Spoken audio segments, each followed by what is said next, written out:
By the mid-1960s, wives and children were joining the first largely male wave of migrants. It was a crucial moment. The visitors to Britain now began putting down permanent roots.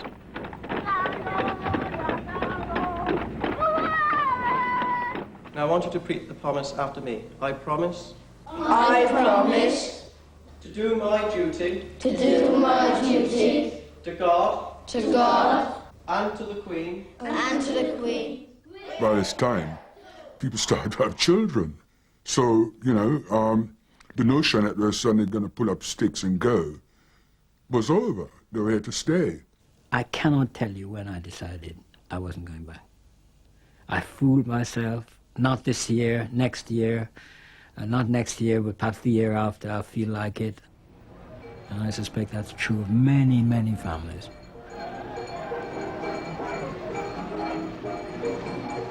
And, you know, the more roots you put down, the harder they are to pull up. And you don't quite know when that tip-over point arrives, when you are on this side, not on that.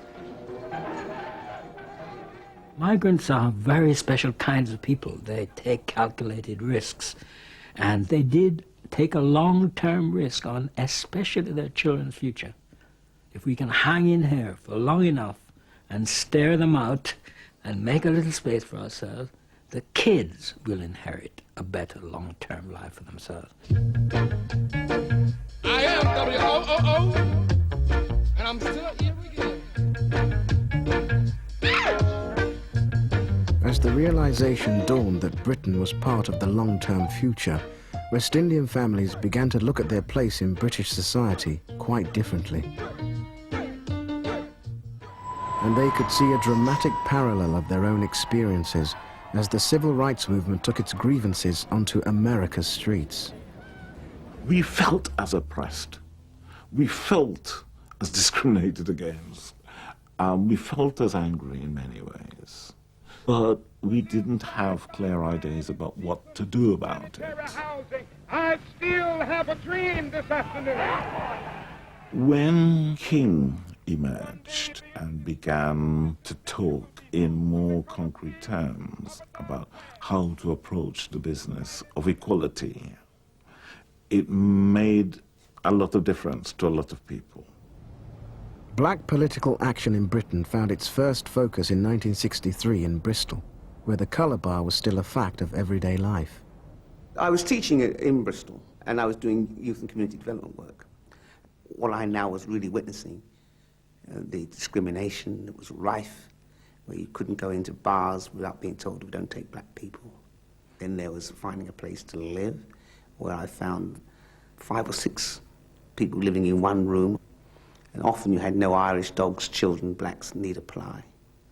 So all this was outraging me. And then, of course, on top of that, there was this unofficial, openly racist policy of the Bristol Omnibus Company saying that we're not having black people on the buses as drivers or conductors.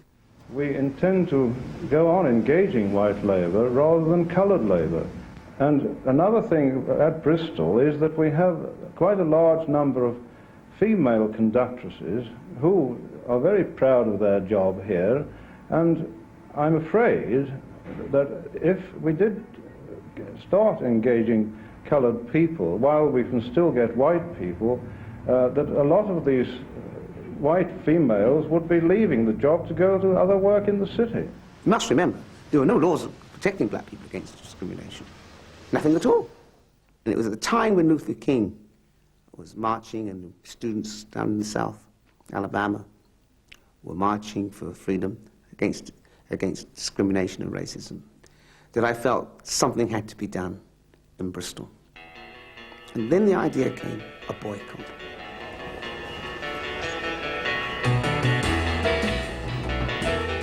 It took 4 months for the boycott to achieve victory. The bus company backed down. It did do what I hoped it would do. It caught the imagination, first of all, of the local press, who blazoned it in headlines. And it also caught the imagination then of the national press. Mr. Paul Stevenson, you're the young man who brought the whole of this business to public notice. You've now read the agreed statement between the company and the unions. What are your views on it? Oh, of course, we're very pleased indeed. I think this is going to be welcomed by coloured people all over Bristol and many Bristolians who came in and gave us their sympathy. The success of the bus boycott highlighted the fact that no laws against racism existed in Britain. And in doing so, the boycott had recruited a powerful ally. The battle against racialism here in Britain knows no boundaries and no limits. The Labour Party leader, Harold Wilson, not only backed the boycott, but now promised Britain's first race legislation. I always remember Harold Wilson's telegram to me in supporting it when he was leader of the opposition in those days, in '63. And I was told then that if Labour comes to power, one of the first things they will introduce will be a law against racial discrimination. The Labour Party won power in 1964, but it took Harold Wilson's government a year and a half to introduce Britain's first Race Relations Act. And in a clear signal about priorities, it was preceded by a bill to slash Commonwealth immigration. Disappointed, West Indians in Britain looked longingly at the United States, where black opinion seemed to count. The charismatic radical figure Malcolm X, himself of West Indian descent, visited Britain shortly before his death. I met Malcolm X at the Nkrumah House in Earl's Court. And this was a very charming man, tall, very regal, soft-spoken, unlike what I had come to understand that he was some sort of tearaway and so on. He traveled around a bit, and we wanted to follow him around, you know, and he spoke to various organizations in this country. Well, anytime you live in a society supposedly based upon law, and it doesn't enforce its own law because the color of a man's skin happens to be wrong, then I say those people are justified to resort to any means necessary to bring about justice where the government can't give them justice. That brief presence had a tremendous wavular impact on people at that particular point in time. The most significant moment of Malcolm X's visit, however, was his encounter with an activist named Michael de Freitas. De Freitas was well known in Notting Hill as a former rent collector for the notorious slum landlord, Peter Rackman. Zachariah Herbert, his wife and 6 children have so far resisted attempts to evict them, attempts which they say included ugly threats from Michael de Freitas. I saw him, he was working for Rackman at the time. Now, whenever time you don't pay your rent, they're the one who come and throw your things outside. I happened to see them one night throwing a woman out. She got 5 kids, and they were like kittens. And from a bump into them doing that to this woman, I wanted was to fight them. Yeah, I wanted was to fight them, especially Michael de Freitas, right? Because what I've seen him doing to this black woman and our little kids then. Well, I found de Freitas arguing with a fellow West Indian about payment of rent for a house in Stoke Newington. Mr. de Freitas, why will you not take the rent from this man here? I don't own the property. But your name's on the rent book. Is it?